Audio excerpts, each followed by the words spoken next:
comentando a lição de domingo, 11 de maio de 2025. Eis-me aqui, envia-me a mim.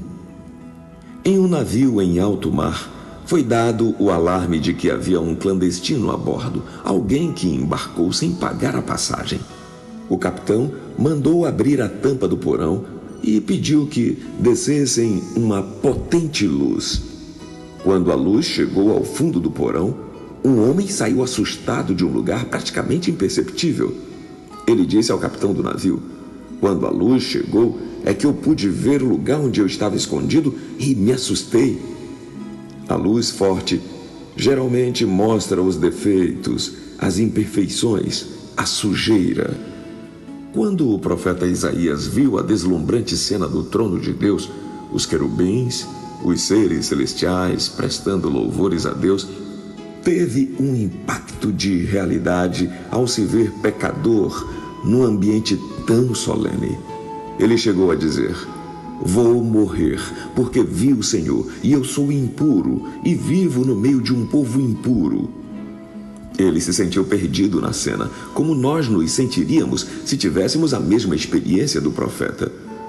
A boa notícia é que Deus não nos abandona em nossos pecados, mas procura nos atrair e nos ajudar na transformação espiritual.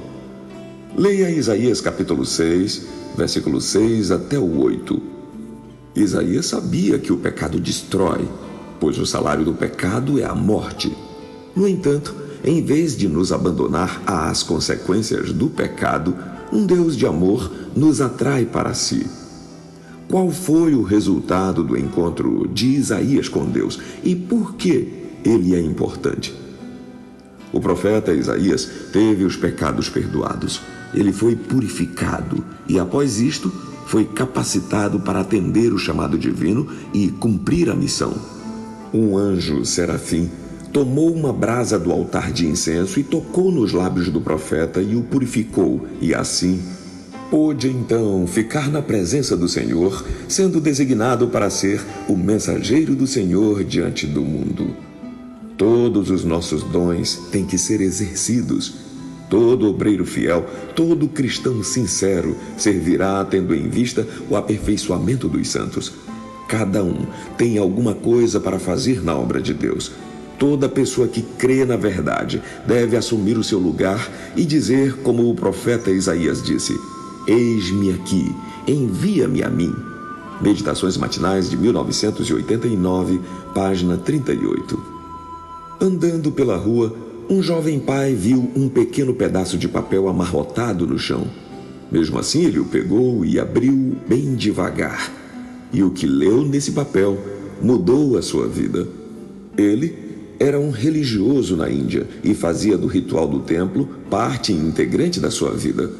Quando ele pôs os olhos naquele papel que tinha apanhado, notou que ele explicava um novo conceito.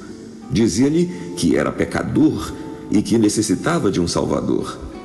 Ele decidiu então colocar a sua fé no Senhor Jesus Cristo.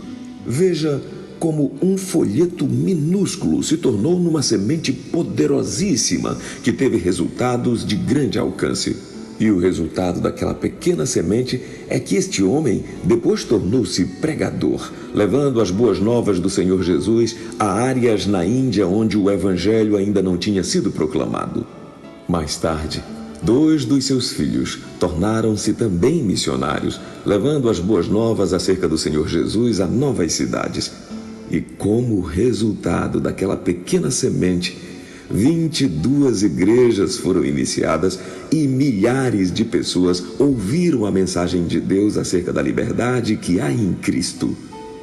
Se um pedaço de papel com o Evangelho impresso nele tem o poder de Deus por trás, semelhantemente, quando nós falamos do Evangelho com as outras pessoas, as nossas palavras têm o poder de Deus nelas.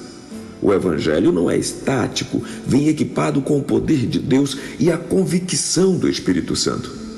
Quando falamos a um amigo acerca do Senhor Jesus, plantamos uma semente pequena, mas poderosa. E seguimos o exemplo do profeta Isaías, que disse: "Envia-me a mim."